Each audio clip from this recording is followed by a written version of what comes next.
Assalamualaikum warahmatullahi wabarakatuh.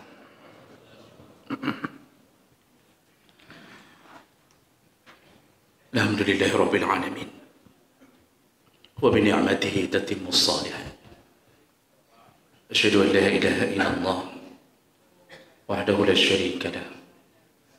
Wa asyhadu anna Muhammadan 'abduhu wa rasuluhul karim. Allahumma shalli wa sallim على نبينا محمد وعلى آله وأصحابه أجمعين أما بعد رب اشرح لي صدري ويسر لي أمري واحلل عقدة من لساني يفقهوا قولي. Segala puji bagi Allah, kemudian salawat dan salam kepada Rasulullah, pada keluarga dan seluruh sahabat-sahabatnya.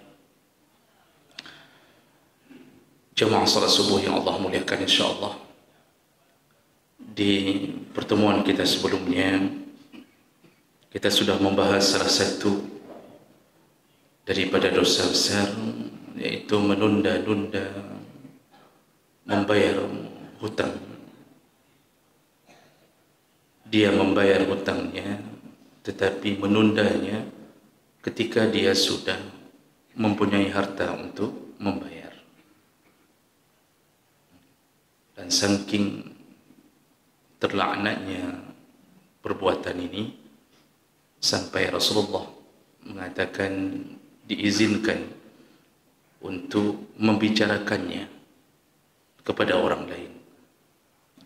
Artinya tidak dianggap membongkar aib, dan sekaligus diizinkan untuk berlaku keras kepada orang tersebut.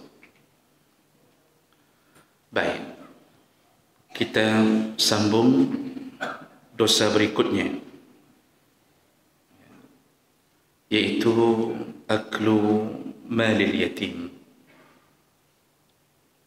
memakan harta anak yatim. Memakan harta anak yatim disebut memakan bukanlah selalu bermakna mengambil lalu memasukkannya ke dalam perut kita.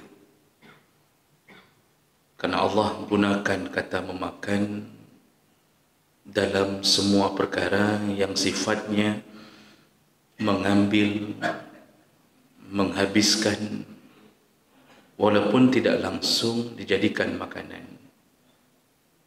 Namun kenapa diistilahkan dengan memakan? Karena semua perbuatan kita mengambil, menghabiskan, mengolah, semuanya berasal dari desakan perut. Semua perbuatan makan haram juga diawali dengan desakan perut, walaupun tidak langsung dimasukkan ke dalam perut. Kalau perut sudah bicara, maka dunia ini seakan mampu dimasukkan ke dalam perut. Walaupun diameter perut mungkin hanya sekitar beberapa senti, tapi kalau dia bekerja sama dengan nafsu, satu bangunan tinggi pun habis, aspal pun habis, proposal anak yatim pun habis. Makanya memakan harta anak yatim, apapun yang dilakukan lalu membuat kezaliman terhadap harta anak yatim, itu termasuk memakan. Allah Subhanahu wa taala mengancam, melaknat dalam banyak ayat. Di antaranya Allah mengatakan dalam surat An-Nisa, innal ladzina ya'kuluna amwalal yatama zulman innama ya'kulu fi butunihim nara wa sayaslawna sa'ira. Sesungguhnya yang memakan harta anak yatim, sebenarnya mereka telah memakan api di dalam perut mereka. Jadi sebenarnya mereka telah memasukkan api ke dalam perut mereka. Wa sayaslawna sa'ira, nanti di akhirat mereka dicampakkan ke dalam api yang sebenarnya, yaitu api neraka. Jemaah Allah, al-yatim itu diambil dari kata yatmun yang bermakna sendiri. Disebut yatim, dia tinggal sendiri tanpa nafkah dan perlindungan dari ayahnya. Maka yang disebut yatim adalah man mata abuhu, yaitu yang meninggal ayahnya. Tidak disebut yatim yang meninggal ibunya. Seorang anak ketika meninggal ayahnya, dia kehilangan tongkat untuk meneruskan hidup di dalam nafkah. Dan ini berdampak panjang pada hidupnya. Dulu dia bisa hidup dalam keadaan aman, sejahtera. Namun ketika ayahnya meninggal, keadaan bisa berbalik. Dulu mungkin dia dihormati karena membawa nama ayahnya. Dulu mungkin dia tidak ada yang mengganggunya karena takut pada ayahnya. Namun ketika ayahnya telah tiada, semua rasa keseganan dari lingkungannya hilang. Dulu ibunya sempat duduk di rumah untuk menghiasi diri, menunggu suami pulang.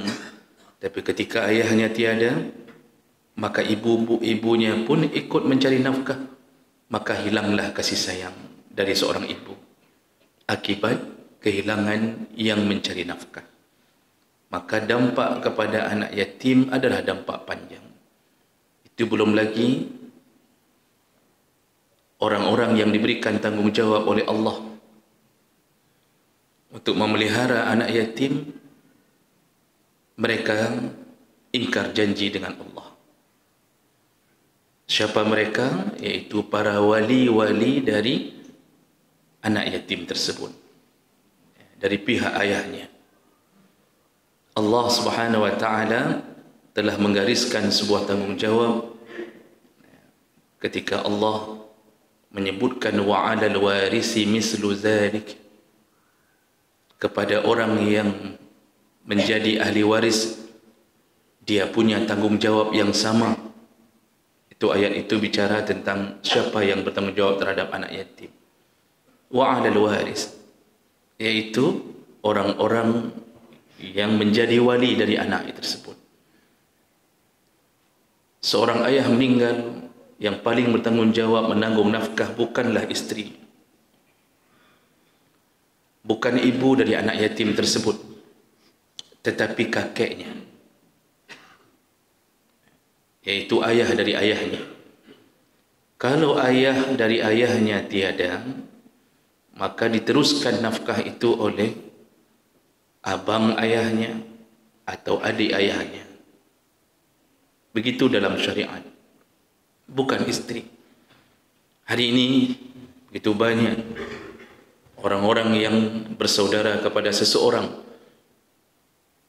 lalu meninggal saudaranya dan meninggalkan anak. Artinya itu menjadi keponakannya. Ketika keponakannya menjadi yatim, maka omnya, pak awanya tidak pernah membiayai anak yatim ini. Mereka hanya datang ribut, mencampuri urusan, hanya urusan ketika membagi warisan. Tapi ketika giliran anak yatim ini membutuhkan nafkah, mereka tidak pernah nampak. Kalaupun nampak sekali setahun, itu pun hari raya. Itu pun kalau keponakannya yang yatim datang ke rumah mereka. Kalau tidak pernah datang, tidak pun satu angpau yang mengalir ke anak yatim ini. Jadi mungkin omnya kaya raya, pak wa anak yatim ini kaya raya, abang dari bapaknya kaya raya. Tetapi mereka punya prinsip, kalau mereka tidak datang ke rumahku, maka jangan harap dapat satu pun dari rezeki yang mereka dapat. Maka tidak ada. Kalaupun hari raya anak yatim datang, angpaunya Masya Allah, Rp5.000. Padahal amplop pembungkus angpau itu dicari yang paling mewah, yang tertulis selamat hari raya Idul Fitri. Isinya 5.000, amplopnya 6.000 harganya. Begitulah keadaan anak yatim. Siapa yang paling menderita? Ibunya, yang tidak disuruh mencari nafkah. Tidak ada dalam catatan seorang ibu disuruh cari nafkah untuk anaknya. Tidak ada. Selama wali masih ada, kecuali wali sudah meninggal semuanya dalam tsunami, Pak. Jadi sekali meninggal semuanya, tinggal ibunya. Itu kejadian itu emergensi. Tapi keadaan hari ini, Masya Allah, begitu banyak yang menelantarkan anak yatim. Dan dosa-dosa terbesar ditanggung oleh orang-orang yang Allah beri tanggungjawab kepada mereka. Kita biarkan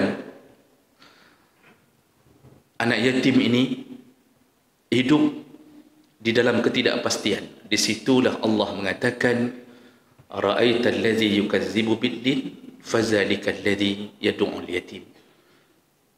Tahukah engkau siapa pendusta agama?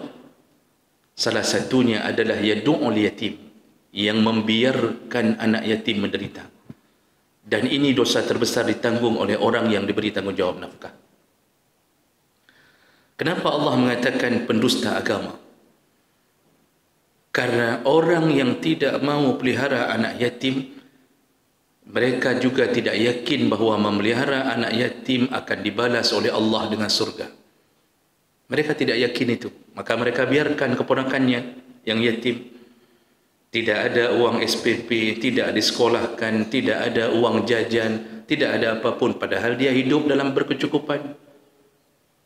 Mereka tidak yakin bahawa setiap helaian rambut dari anak yatim yang kita elus, kita belai, membuahkan kasih sayang Allah. Dia tidak yakin bahawa Nabi pernah mengatakan, Ana wa kafilul yatim kahatain, kata Rasulullah, aku nanti dibangkitkan, bu'istu ana wa kafilul yatim, aku nanti dibangkitkan di hari kiamat bersama pemelihara anak yatim kahatain. Rasulullah menunjukkan dua jarinya, wa huwa yushiru ila subabah wal wusta. Itu ditunjukkan ujung telunjuknya, jari telunjuknya dan jari tengahnya. Rasulullah mengatakan begini, artinya pemelihara anak yatim tinggal satu komplek di Jannatul Firdaus bersama Rasulullah, pemelihara anak yatim. Itu janji Nabi. Tapi dia tidak yakin. Yukazzib biddin, dia dustakan semua keterangan dari Allah dan Nabi. Sehingga yad'ul yatim, dia biarkan. Inilah disebut pendusta di hari pembalasan. Din, kalau kita merujuk ke tafsir, dalam bahasa Arab, kalau sudah memakai 3 huruf dal, ya dan nun, itu selalu bermakna hubungan sebab akibat antara dua pihak. Allah sebut dinun, itu hari pembalasan. Ada yang dibalas, ada yang membalas. Yang membalas Allah, yang dibalas sesuai dengan yang dia lakukan. Dibalas kebaikannya atau dibalas keburukannya. Bahasa lain dainun, tadi dinun. Dainun artinya hutang. Ada yang berhutang, ada yang memberi piutang. Begitulah Allah ingin mengatakan, maka orang-orang yang membiarkan anak yatim ini di dalam ancaman Allah Subhanahu wa taala. Walaupun kadang-kadang amaliah kita baik, tetapi penyebab menelantarkan itu membuat Allah bisa mengambil keputusan untuk memasukkan kita ke neraka dalam jangka masa tertentu sebelum membalas kebaikan kita. Salat kita bagus, tahajud kita bangun, Senin Kamis kita lakukan, tapi Masya Allah yatim kita biarkan. Sekaligus nanti wala yahuddu ala ta'amil miskin, juga kita membiarkan, tidak mengajak orang untuk membantu orang miskin. Ini pekerjaan-pekerjaan para pendusta agama. Jadi kalau saleh, hanya saleh pada pribadi, tapi tidak saleh pada lingkungan. Maka ini tipe orang yang jangan berharap terlalu banyak langsung lempang menuju surga. Tidak. Karena antara amal pribadi yang bentuknya amal badan dengan amal harta itu harus seimbang. Harus seimbang. Nah, jemaah mereka Allah Subhanahu wa taala. Apa yang sering kita lakukan ketika kita dianggap menzalimi harta anak yatim? Allah sebutkan dalam surat An-Nisa berikutnya, wa atul yatama amwadahum. Pertama Allah ingatkan kita, berikanlah harta kepada anak yatim sesuai dengan hak. Nah, ini ditujukan kepada baik orang yang tidak mengasuhnya atau yang diberikan hak asuh. Berikan harta anak yatim, karena ada kadang-kadang anak yatim kehilangan keluarganya, ayahnya meninggal, bisa jadi langsung ibunya meninggal, tertinggallah dia sendiri. Lalu kemudian dia diasuh oleh pamannya, itu bisa jadi Allah ingatkan, wa atul yatama amwalahum. Berikanlah harta anak yatim sesuai dengan haknya. Artinya berapa warisan yang dia dapatkan dari ayahnya, hitung, berikan. Berapa hak dari ibunya, hitung, berikan. Lalu Allah ingatkan, wala tatabaddalul khabisa bit-thayyib. Jangan engkau campur adukkan harta yang buruk dengan harta yang baik. Maksudnya, jangan kita buat harta anak yatim itu yang baik dari hartanya kita jadikan harta yang buruk.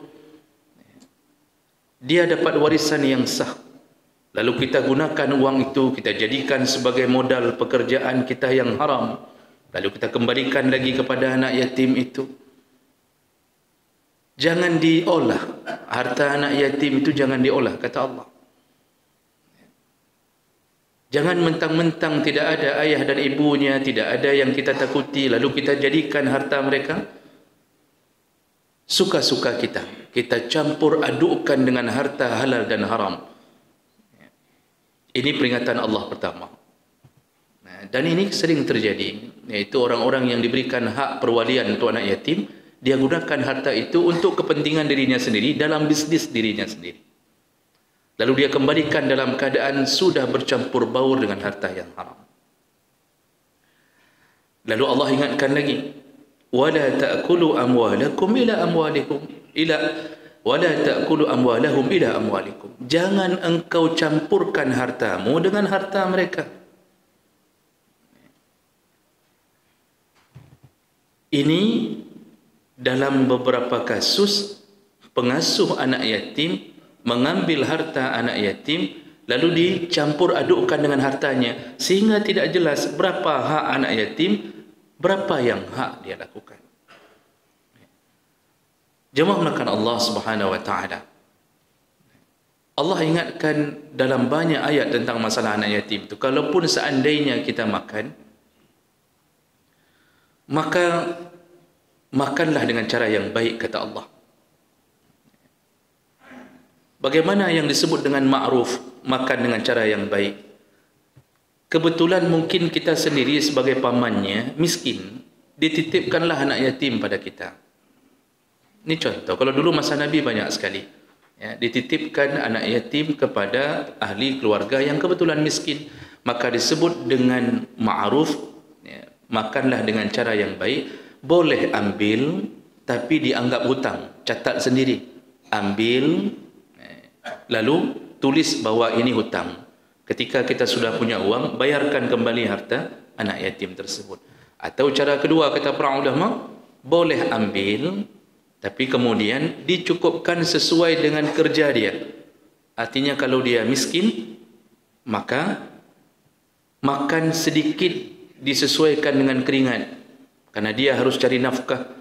Lalu dia ambil, disesuaikan seakan-akan dia menjadi agen, menjadi penjual jasa, dibolehkan sedikit. Atau boleh dicampur sedikit, tapi disesuaikan dengan kebutuhan. Kalau miskin, jadi ikut termakan berasnya anak yatim sedikit, tapi dia yang mengusahakannya, dibolehkan. Membeli nasi satu bungkus, dia pun ikut makan sedikit dari 10.000 yang satu bungkus itu. Itu contoh yang dibolehkan. Makanya Allah mengatakan, wa man kana ghaniyan falyasta'fif wa man kana faqiran falyakul bil ma'ruf. Barang siapa yang kaya, walinya kaya, falyasta'fif, kalau bisa jangan sentuh harta anak yatim. Yang walinya kaya, jangan sentuh harta anak yatim. Kita yang harus berjuang untuk memberinya. Dia biarkan habiskan uang warisan milik dirinya sendiri. Jadi kita yang atur kalau dia masih kecil, tapi kita bayarkan SPP-nya, kuliahnya dengan hartanya sendiri. Yang wang makan kita yang tanggung. Jangan ambil, kata Allah. Tapi barang siapa yang fakir, wa man kana faqiran falyakul bil ma'ruf. Yang fakir silahkan makanlah dengan cara yang baik, kata Allah. Nah, ini sensitif Bapak Ibu yang Allah muliakan. Memakan harta anak yatim ini berbahaya. Hadis-hadis menyebutkan dia akan mendapatkan siksa di akhirat dengan siksa yang berat. Di antaranya Rasulullah sallallahu alaihi wasallam menyebutkan dari Abu Ya'la radhiyallahu anhu, yub'asu yaumal qiyamah qaumun fi quburihim ta'ajjaja afwahuhum nar. Faqila man hum ya Rasulullah? Nanti ada orang yang dibangkitkan dari kubur-kubur mereka di padang mahsyar. Ketika dibangkitkan, berkobar api dari mulut-mulut mereka. Jadi ketika bangkit, keluar api dari mulut-mulut mereka. Siapa golongan ini ya Rasulullah? Tanya sahabat. Qal, lalu Rasulullah menjawab, alam tara anna Allah yaqul, tidakkah engkau ingat Allah mengatakan, innal ladzina ya'kuluna amwalal yatama zulman innama ya'kuluna fi butunihim nara. Itulah maksud Allah yang dulu pernah memakan harta anak yatim dengan cara zalim, maka dia telah memasukkan api ke dalam perut mereka. Jadi bangkit di padang mahsyar, mulut mereka berasap seakan-akan api berada di dalam perut mereka. Tentu mereka kesakitan. Ini azab pertama. Kemudian ada hadis yang lain, Rasulullah sallallahu alaihi wasallam ketika Isra Mi'raj. Hadis riwayat Muslim, fa iza ana birijalin qad wakkala bihim rijalun yufakkuna lihamuhum wa akharuna yaji'una bis-sukhur minan nar fayaqzifunaha fi afwahihim fatukhraju min adbarihim. Ketika Isra Mi'raj, kata Rasulullah, aku dinampakkan ada seorang laki-laki diutus untuk menjumpai laki-laki yang lain. Artinya disuruh berhadapan dengan laki-laki yang lain. Lalu kemudian dimasukkanlah batu-batu yang besar dari api neraka ke dalam mulut laki-laki yang satu.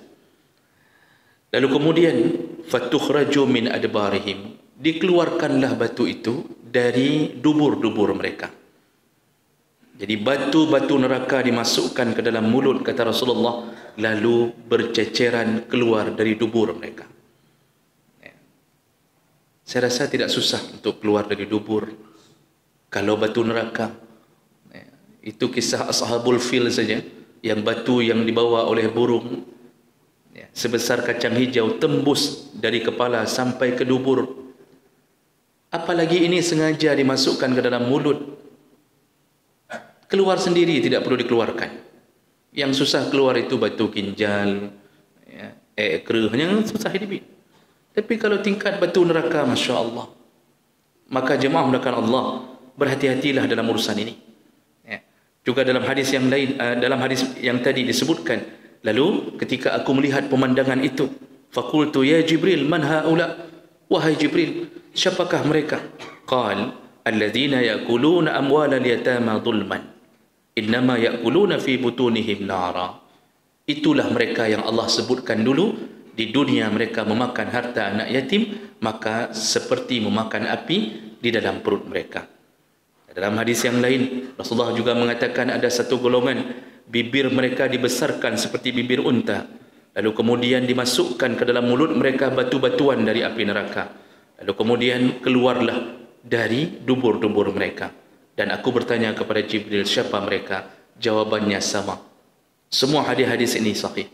Maka jemaah melakukan Allah Subhanahu wa taala, berhati-hatilah di saat Allah beri tanggungjawab KTP kita, tidak mengindahkan permintaan Allah. Ini urusannya banyak terjadi di sekeliling kita. Begitu banyak kita abaikan saudara kita yang yatim, padahal kita mampu untuk menanggung nafkah mereka. Dan sebagai penutup tausiah kita pada hari ini, kalau kita buka kitab Al-Kabair, Imam Az-Zahabi menceritakan salah satu cerita dari orang-orang yang salaf terdahulu. Ada seorang ahli maksiat. Singkat cerita, ada seorang ahli maksiat, kata Imam Zahabi dalam kitab tersebut, dari salah seorang dari golongan tabi'in. Hidupnya hanya dengan khamar, terus-terusan berjudi, mabuk dan terus-terus dalam maksiat tersebut. Sehingga pada suatu hari ketika dia pulang dalam keadaan mabuk, dia lihat seorang anak tercampak di samping jalan dalam keadaan tidak berpakaian, anak kecil. Dengan perasaan kemanusiaannya, dia ambil anak ini, dia bawa pulang ke rumahnya, dimandikan, lalu diberi pakaian, lalu diberi makanan, dan dia terus melanjutkan mabuknya. Jadi dia tetap mabuk saja, tapi kerja dia pulang, dia teringat bawa makanan kepada anak yatim ini. Dia pelihara. Jadi tidak tahu ayahnya, ibunya, dia anak yatim ini mengaku tidak ada lagi. Dia pelihara, tapi dia terus melanjutkan maksiatnya. Sehingga dalam keadaan seperti itu pada suatu hari, bermimpilah, Allah mimpikan orang maksiat ini bahawa dia dimasukkan ke dalam neraka, dan ketika proses persiapan untuk masuk, malaikat telah berdiri di pintu neraka memegangnya dan akan mencampakkan dirinya ke dalam neraka. Rasa ketakutan luar biasa menghinggapinya. Lalu ketika saat dia akan dicampakkan, tiba-tiba muncullah suara dari seorang anak yang dia pelihara. Ini dalam mimpinya, anak itu berteriak kepada malaikat, jangan campakkan beliau ke dalam neraka, karena dialah yang telah memelihara aku selama ini. Dalam mimpi itu disebutkan, malaikat mengatakan, apa urusanmu? Bukan engkau yang berhak melarang kami memasukkan seseorang ke neraka, hanya Allah. Ketika disebutkan itu, terdengarlah suara Allah kepada malaikat, akulah yang mengizinkan anak yatim ini untuk memberi syafaat kepada orang yang menanggung nafkahnya. Lepaskan orang itu, kata Allah dalam mimpi itu. Itu dicatat oleh Imam Zahabi dalam kitab Al-Kabair. Bangun paginya, sejak itu dia taubatan nasuha, dan semakin baik dia pelihara anak yatim ini. Ada beberapa kisah dalam kitab Al-Kabair itu dengan kisah-kisah yang sahih. Maka kalau kita diberi kesempatan oleh Allah, jangan lewatkan kesempatan. Carilah, peliharalah, terutama anak-anak saudara kita dulu. Semoga Allah memaafkan kesalahan-kesalahan kita, dan semoga Allah mengambil amal itu menjadi penyebab kita melangkah ke dalam surga Allah Subhanahu wa taala. Mudah-mudahan bermanfaat. Subhanakallahumma wa bihamdik, asyhadu an la ilaha illa anta, astaghfiruka wa atubu ilaik. Wassalamu alaikum warahmatullahi wabarakatuh.